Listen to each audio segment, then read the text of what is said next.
वंदे मातरम। बहुत स्वागत है आप सभी का नेटवर्क 10 पर। आपके साथ मैं हूं मनीषा शर्मा। आज सत्ता का टेम्परेचर में आप सभी का बहुत स्वागत है और आज बात होगी उत्तराखंड में चारधाम यात्रा पर जो अड़चनें आ रही हैं उसकी, क्योंकि उत्तराखंड में चारधाम यात्रा जोरों पर है। बड़ी संख्या में पर्यटक वहां पर पहुंच रहे हैं और देखा यह भी जा रहा है कि चार धामों के आसपास और धामों से आगे भी कुछ लोग कई तरह का कूड़ा करकट बिखेर देते हैं। जरूरी है कि हम प्रकृति की हर तरह से रक्षा करें। पहाड़ों में ऊंचाई के क्षेत्रों में ऐसे दृश्य चिंता बढ़ाते हैं। यह हिमालय क्षेत्र की बड़ी चिंता है। तो लगातार देखिए, प्रकृति की रक्षा बेहद जरूरी है और हर किसी को इस बारे में सजग होना जरूरी होगा। हालांकि कई तमाम जो स्तर पर इसके बाबत कहीं ना कहीं कार्य भी किए जा रहे हैं। सरकारों की तरफ से, प्रशासन की तरफ से, एनजीओज की तरफ से जागरूक करने का काम किया जा रहा है। लेकिन फिर भी अगर ऐसी तस्वीरें सामने आती हैं, क्योंकि लगातार हम आपको वो तस्वीरें भी दिखा रहे हैं टेलीविजन स्क्रीन पर, किस तरीके से चारधाम यात्रा में जो पहुंच रहे श्रद्धालु हैं और जो यात्री हैं वो कूड़ा करकट वहां पर कर रहे हैं। निश्चित तौर पर वहां पर गंदगी का अंबार भी लगा हुआ है।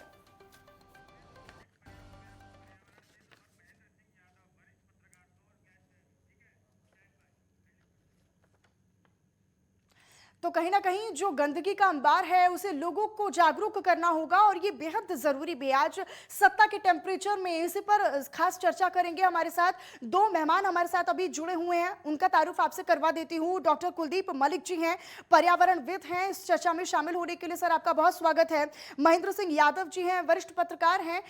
सर आपका भी बहुत स्वागत है हमारे साथ चर्चा में शामिल होने के लिए और अपना वक्त देने के लिए। लेकिन सबसे पहले वरिष्ठ पत्रकार की तरफ से इस चर्चा की शुरुआत करूंगी। महेंद्र जी, देखिए लगातार हम देखते आ रहे हैं, क्योंकि सरकारों की तरफ से, प्रशासन की तरफ से लगातार स्वच्छता को लेकर कहीं ना कहीं जागरूक लोगों को करा जाता है और उसके बाबत कई तरह के जो कार्यक्रम है वो भी किए जाते हैं, कार्य भी लगातार किए जा रहे हैं। लेकिन फिर भी ऐसी तस्वीर चारधाम यात्रा से वो भी।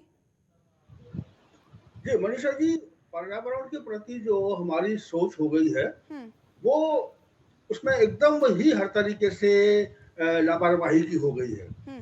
सरकार जागरूकता फैलाने की कोशिश करती है, वो ठीक है, लेकिन उनको कोई गंभीरता से नहीं लेता है ना सरकार। और मान के चलती है कि सरकार भी गंभीर नहीं है और सरकार भी गंभीर है भी नहीं, दोनों ही बातें हैं। सरकार भी गंभीर नहीं है, जो करती है वो औपचारिकता के लिए करती है और लोग तो उस तरीके का वही मान के चलते ही नहीं कि किसी तरीके का दायित्व है, इससे कितना बड़ा नुकसान हो रहा है, कितनी क्षति हो रही है, ये सब जानकारी है लोगों को, लेकिन वो सिर्फ सिद्धांत के रूप में है। आमतौर पर व्यवहार के रूप में लोग मान के चलते हैं कि जो भी विकास होना है वो पर्यावरण की कीमत पर ही होना है और उससे अगर हमें आगे बढ़ना है व्यक्तिगत रूप से या देश के रूप में, तो पर्यावरण को कितना भी नुकसान होता रहे होने देना चाहिए। इसकी मिसाल भी है, जितने भी जो संपन्न लोग हैं या संपन्न देश हैं वो सभी पर्यावरण का विनाश करके ही आगे बढ़े हैं, तो उससे असर पड़ता है। अब बात केदारनाथ की, अगर केदारनाथ की जहां तक बात करें तो मेरा तो उसमें सीधा मानना है कि ये सरकार को उस तरह की घोषणा करनी पड़ेगी, नियम बनाना पड़ेगा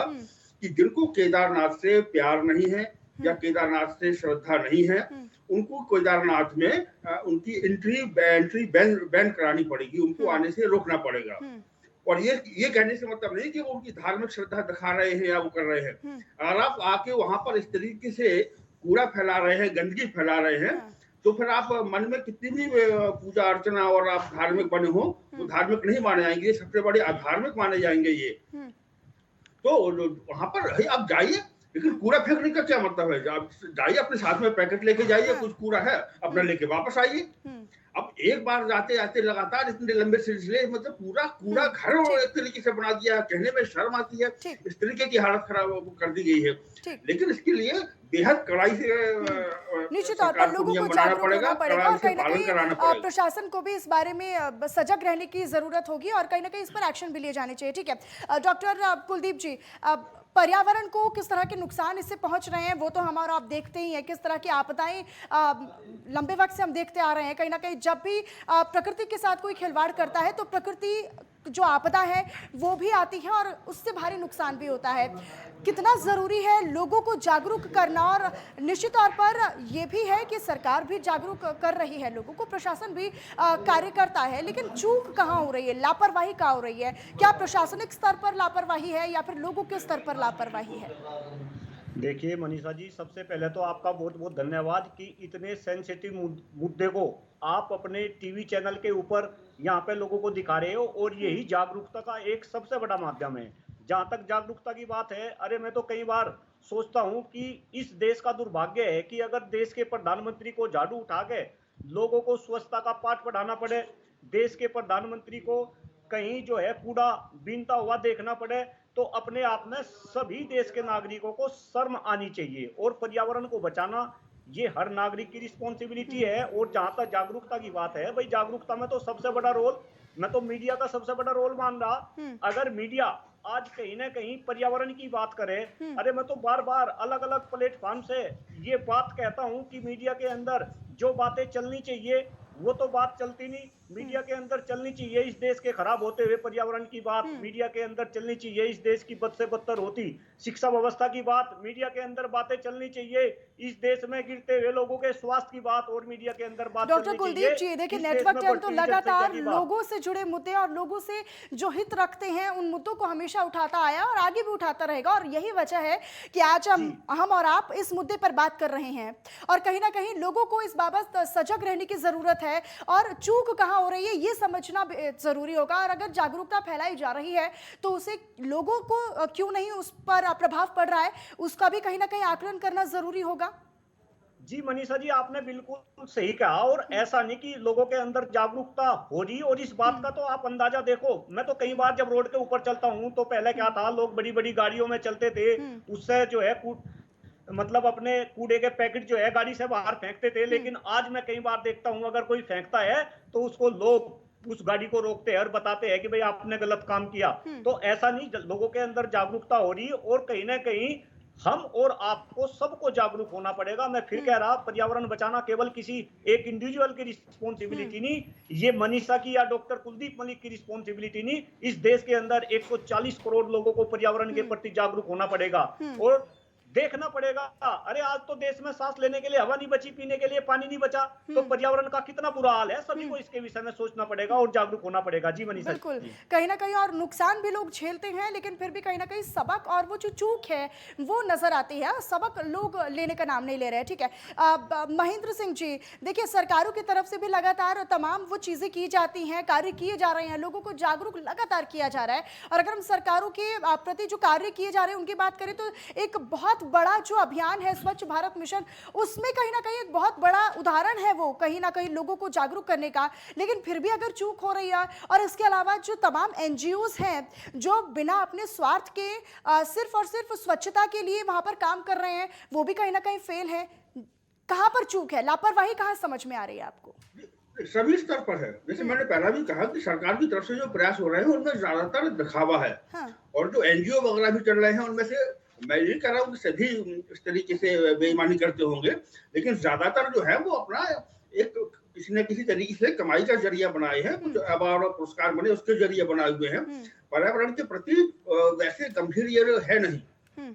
सीधा सा एक मानना है कि जहां देखिए कचरा जो फैलाए सफाई वहीं पर रह सकती है जहां पर कचरा फैलाने के वाले के ऊपर ही कचरा समेटने की जिम्मेदारी हो। जो भी मुल्क आप देख लें जिनको आप मानते हैं कि हमारे मापदंड के हिसाब से साफ है, जहाँ ज्यादा सफाई है, पर्यावरण ध्यान पर है, वहां पर देखिए कि कोई जो कूड़ा फैलाएगा उसकी जिम्मेदारी बनती है, और लोग खुद कूड़ा फैलाने से फिर उसमें बचते हैं।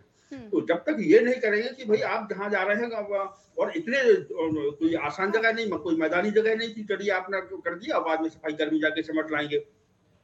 केदारनाथ जैसे जगहों पे या जहाँ जो पर्वतों पे, इवन हिमालय पर जो बड़े बड़े पर्वतारोही जाते हैं और हम कहते हैं हिमालय पर फतेह कर ली, हिमालय को जीत लिया, ये सब जाके हिमालय का नुकसान करके आते हैं। इतने लोग जो वहां सब गए हैं वहां पे हिमालय के ऊपर इतना कूड़ा जमा हो गया है कि मैं तो कहता हूँ कि हिमालय पर जो पर्वतारोही जाते हैं और एवरेस्ट के ऊपर विजय का जो दावा करते हैं, रोक लगा देनी चाहिए। एवरेस्ट पर ऊपर जाके क्या कर लेंगे आप, कौन सी एवरेस्ट पर जीत कर लेंगे? ये अपने आप को मन को संतुष्टि करने के लिए हमने इतना कठिन सफर तय करके हम ऊपर तक गए और वहां पर कह रहे हैं जो पर्यटक वहां पर गंदगी फैला के आ पहुंचते गए। हैं, हिमालय क्षेत्रों में जाते हैं, पर्यटन जो करने जाते हैं, लोग जो घूमने जाते हैं, कहीं ना कहीं उस पर रोक की जरूरत है। पर्यटकों पर तो रोक की जरूरत है ही। हाँ। या उनकी सीधी जिम्मेदारी कीजिए कि जो आप कूड़ा फैलाएंगे आपको हाँ। समेट के लाना पड़ेगा, हाँ। वरना जो कोई कूड़ा फेंकता हुआ पाया गया, समेट के जाएगा, उसके ऊपर प्रतिबंध लगा दिया जाएगा कि वो दोबारा इस इलाके में नहीं आने दिया जाएगा। ये आपको करना पड़ेगा। और जो जो इस तरीके से जो पर्वतारोही अभियान है, हाँ। उन पर भी उनको कोई स्पोर्ट्स या एडवेंचर की कैटेगरी में नहीं मानना चाहिए। उनको पर्यावरण का विनाशकारी अभियान मानना चाहिए और उन पर भी रोक लगानी चाहिए, या फिर कहिए कि आप जो और जाएं तो अपना कूड़ा खुद ही समेट के लाएं। ठीक महेंद्र जी, एक और खास मेहमान हमारे साथ जुड़ चुके हैं इस चर्चा में। कल्याण सिंह रावत जी पर्यावरणविद हैं। सर, आपका भी बहुत शुक्रिया इस हमारे साथ जुड़ने के लिए। स्वागत है आप सभी का। लेकिन देखिए सर, हम लगातार इस बात का जिक्र भी कर रहे हैं कि किस तरीके से लोगों को सजग होने की ज़रूरत है। हालांकि प्रशासनिक और सरकार के स्तर पर भी लगातार लोगों को अवेयर किया जा रहा है, जागरूक किया जा रहा है, लेकिन फिर भी इस तरह की जब तस्वीरें देखने को मिलती हैं तो कहीं ना कहीं वो चिंता का विषय है। कल्याण जी। हाँ, जो हिमालय की जो संवेदनशीलता है ये काफ़ी चिंता का विषय है। और जिस तरह से ये हिमालय के ऊपर इतना बड़ा भार इस समय दिखाई दे रहा है, ये पर्यावरण के उससे अगर देखा जाए तो थोड़ा सा ये चिंता का विषय है, क्योंकि हिमालय बहुत ही संवेदनशील क्षेत्र है। हमारे सारे बुग्याल हैं, हमारे जो वहाँ के जीव जंतु हैं, ये सारे उस क्षेत्र में विचरण करते हैं और उन पर जिस तरह से मानव का दबाव, कई हजारों लोग जो हैं इस समय हिमालय की गोद में बैठे हुए हैं। वहाँ एक प्रकार का कोलाहल है, एक प्रकार से जो हेलीकॉप्टर चल रहे हैं उनका अपना एक बहुत बड़ा दबाव और जो शोरगुल है, उससे वहाँ के जानवरों पर एक विपरीत असर पड़ रहा है। और वहाँ की जो पर्यावरण है उसको कहीं ना कहीं, इकोसिस्टम को कहीं ना कहीं एक खतरा दिखाई दे रहा है। तो इस तरह से हमें बिल्कुल कल्याण जी। और देखिए, आप पद्मश्री हैं, राष्ट्रपति के द्वारा आपको सम्मानित किया गया है। निश्चित तौर पर एक बहुत बड़ा एक्सपीरियंस आप अपने साथ लेकर चल रहे हैं। आपका अनुभव क्या कह रहा है सर कि किस तरीके से इस तरह की तस्वीरों को आने से रोका जाए और किस तरीके से लोगों को अवेयर किया जाए? क्योंकि लगातार प्रशासन और सरकार की तरफ से तो कार्य किए जा रहे हैं, लेकिन फिर भी अगर इस तरह की तस्वीरें, इस तरह की गंदगी का अंबार अगर चारधाम यात्रा पे भी नजर आने लगा है तो कहीं ना कहीं लोगों में कहाँ लापरवाही आप समझ रहे हैं? प्रशासनिक स्तर पर, सरकार के स्तर पर, या फिर लोगों के स्तर पर लापरवाही? और अगर लापरवाही हो रही है, चूक हो रही है, तो उसे किस तरीके से रोक लगाई जा सकती है उस पर? बिल्कुल सही कहा आपने। ये हमारा एक जो प्रबंधन है ये सही होना चाहिए था। जितनी बड़ी यात्रा जो पहले से ही अनुमानित थी कि इतनी बड़ी यात्रा इस बार जो है हिमालय की तरफ चलेगी, चाहे बद्रीनाथ, केदारनाथ और गंगोत्री, यमुनोत्री तक, तो इसके लिए पूरे इंतजामात होने चाहिए थे। लेकिन अब जिस तरह से हालात भी बिगड़ रहे हैं, मौसम भी बिगड़ रहा है, लोगों का बहुत बड़ा हुजूम हिमालय की तरफ पहुँच चुका है, और जिस तरह से वहाँ लोग प्लास्टिक फेंक करके, गंदगी फेंक करके, और ये जो पानी के स्रोत हैं इनको कई, मैं अभी वीडियो देख रहा था उनमें अंबार लगा हुआ है। तो अगर हमारी ये नदियां ऊपर से ही इस तरह से प्रदूषित हो जाएंगी तो फिर नीचे क्या हाल होगा, एक बहुत बड़ा प्रश्न चिन्ह है। और दूसरी बात यह है कि जो हमारे इन्हीं जो हमारे चार धाम हैं, इन्हीं चार धामों से लगे हुए हमारे बुग्याल हैं, और ये बुग्याल हमारे जड़ी बूटी के भंडार होते हैं। और आजकल जो बर्फ पिघल रही है, धीरे धीरे इन बुग्यालों से जो जड़ी बूटियों के जो तत्व हैं ये सारे नदी नाले में होते हुए, जिसको हम अमृत कह सकते हैं, ये अमृत इस नदी में बह रहा है। और इस अमृत को अगर हम इस प्रकार से प्रदूषित कर दें, इतने सारे जो लोगों के जो गंदगियां इसमें हैं, हजारों लोग जो हैं इस समय केदारनाथ में हैं, गंगोत्री में हैं, यमुनोत्री में हैं, और इनका जो सारा जो इस प्रकार से जो गंदगी नदियों में पहुंच रहा है, तो ये अमृत कहाँ रह जाएगा? फिर अमृत तो एक प्रकार से विष में बदल जाएगा, ये सारा प्रदूषित हो जाएगा। तो इस प्रकार से हिमालय की नदियों को एक जीवन देना हमारा कर्तव्य है। और इस प्रकार से जो प्रशासन है ये देखे कि किस तरह से लोग जा रहे हैं, उनके पास क्या क्या सामान है, जो इस प्रकार के गंदगी वाले सामान है उनका किस तरह से निस्तारण किया जाए। स्थानीय स्तर पर लोगों को कमेटियां बना करके उनके जो वो चाह रहे हैं उनका वो किया जाए। तो ये सब कुछ देखा जाना चाहिए। और इसके लिए एक प्रबंधन तंत्र होना चाहिए था। केवल सरकार से कुछ नहीं होगा, बल्कि सामाजिक और हमारे जो संस्थाएं हैं इनको साथ लेने की जरूरत है। स्थानीय लोगों को साथ लेने की जरूरत है और उनके साथ मिल करके हमारे हिमालय के इन जो हमारी देवभूमि है, स्वच्छ भूमि है, इस स्वच्छ भूमि को स्वच्छ नियम रखने का बनाने एक की दायित्व जरूरत हमारा है, होना कहीं ना चाहिए। कहीं तभी तो ये गाइडलाइंस तीर्थ जारी है। करने की नगर जरूरत है और जो लोग वहां पर बिल्कुल। पहुंच रहे हैं उन पर सख्ती दिखाने की जरूरत है। कल्याण जी देखिए, आपका अनुभव बहुत कुछ बता रहा है और कहीं ना कहीं आपका अनुभव से अगर हम जानकारी लें और जानना चाहें तो क्या लग रहा है, क्योंकि देखिए पर्यावरण को भारी नुकसान तो होता ही है इस गंदगी के अंबार से।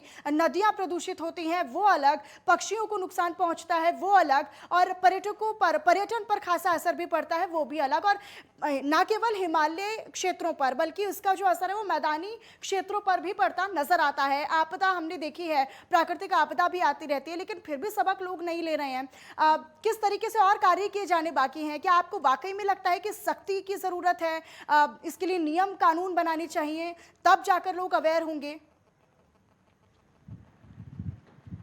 बिल्कुल नियम कानून बनाने चाहिए। हिमालय बहुत संवेदनशील क्षेत्र है और आप टाइप 5 भूकंपीय क्षेत्र में है ये, और यहाँ के अगर हम थोड़ी भी छेड़छाड़ करेंगे तो ये हमारे लिए बड़े खतरा हो सकता है, क्योंकि ये पूरा हिमालय पानी का टावर है और ये पानी के टावर में इतनी लोगों की गर्मी जो है वो कहीं ना कहीं हिमालय पर कहीं असर डालेगी। अभी देखिए हिमालय में बहुत सारे जल तालाब बन चुके हैं, कुंड बन चुके हैं ग्लोबल वार्मिंग की तरह से, तो ये सारे हमारे लिए खतरे के घंटियां हैं। और दूसरी क्या है कि हिमालय की जो जैव विविधता है वो खतरे में है।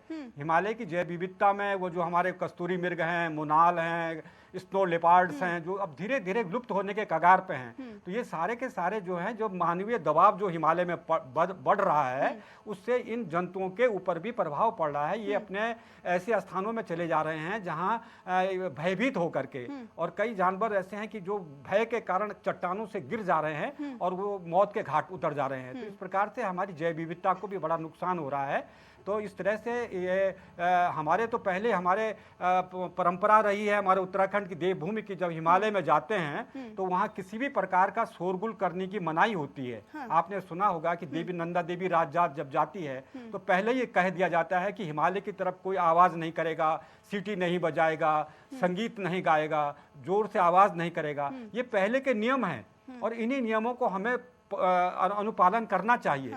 तो आज देखिए जितनी भीड़ वहाँ जा रखी है, लोग हिमालय में जा करके डीजे बजा रहे हैं, वहाँ नाच रहे हैं, पिकनिक मना रहे हैं, तो ये फिर देवभूमि और हिमालय का ये परितंत्र कहाँ स्थिर रह जाएगा? संस्कृति है वो अब नहीं रह गई है। शोरगुल की आप लगातार जिक्र कर रहे हैं कल्याण जी, कहीं ना कहीं उसका भी बहुत बड़ा इम्पैक्ट है। और वो जो संस्कृति कहा जाता था हिमालय की संस्कृति, अगर आप हिमालय पर घूमने के लिए जा रहे हैं, वहाँ पर अगर आप पहुँच रहे हैं तो कहीं ना कहीं उसकी संस्कृति में आपको ढलना होगा और तभी उसका लाभ आप तक पहुँच सकेगा। ठीक है महेंद्र जी, कहाँ पर किस तरीके से उसको सुधारा जाए? और अगर हम व्यवस्थाओं की बात करते हैं तो ये तस्वीरें अब से नहीं, बाकी काफी लंबे समय से हम ये तस्वीरें देखते आ रहे हैं, लेकिन अब तक ये व्यवस्थाएं नहीं हो पाई हैं।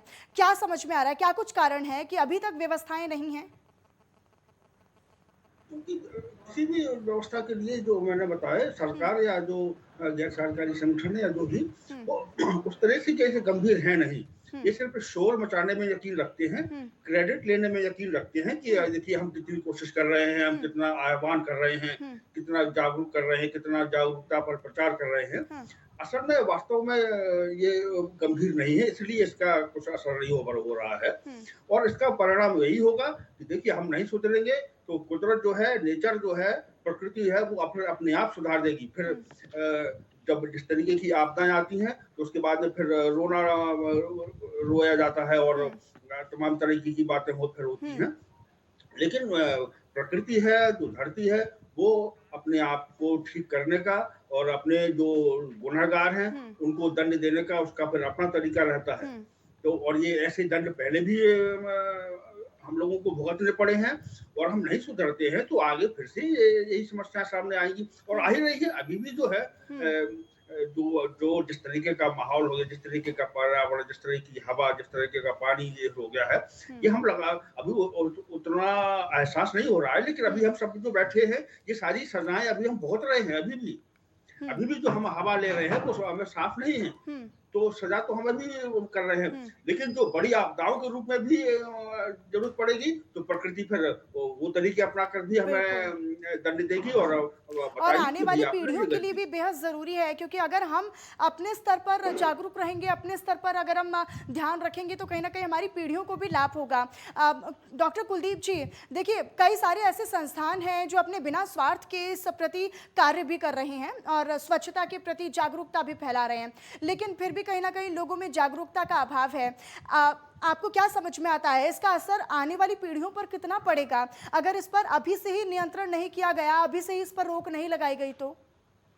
देखिए मनीषा जी, बिल्कुल इसमें तो कोई शक नहीं कि हुँ, आने वाली पीढ़ियों को जो आज जो कर रहे हैं उसका हर्जाना आने वाली पीढ़ियों को जो है भुगतना पड़ेगा। हुँ, अगर अभी मेरे से जो पूर्व वक्ता है वो एयर क्वालिटी की बात कर रहे थे जी, हुँ, आज आप देखो हिंदुस्तान के अंदर एक्यूआई जो हमेशा 50 से नीचे रहना चाहिए था वो हुँ, हमेशा जो है 400 के पार मिलता है। हुँ, और मतलब पूरे हिंदुस्तान में जो है प्रदूषण को लेकर जो है हाहाकार है। आप पूरे वर्ल्ड की जो सबसे प्रदूषित राजधानी है उसकी बात करो तो उसमें दिल्ली का नंबर है। अगर आप टॉप हुँ, 10 शहरों की बात करो तो टॉप 10 में से 7 शहर जो है हिंदुस्तान के हैं। हुँ, तो कहीं ना कहीं हमें सोचना पड़ेगा। हुँ, रही बात अभी एनजीओ की, यहाँ पे बात हुई, हुँ, सरकार है, सरकार को भी देखना पड़ेगा कि कौन सी ऐसी संस्थाएं हैं हुँ, जो हकीकत में पर्यावरण को लेकर चिंतित है और पर्यावरण बिल्कुल। के ऊपर काम कर रही, उनको चिन्हित करके उनको हुँ, प्रोत्साहन कुछ देना पड़ेगा। हुँ, ये सरकार का काम है। हुँ, अभी कल्याण जी ने बहुत अच्छी बात कही कि भाई सरकार को ऐसे रूल्स एंड रेगुलेशन बनाने पड़ेंगे। हुँ, यहाँ पे मैं एक बात और जोड़ दूं, हुँ, सरकार रूल्स एंड रेगुलेशन तो बनाती है, हुँ, लेकिन उन रूल्स एंड रेगुलेशंस को हम लोग हुँ,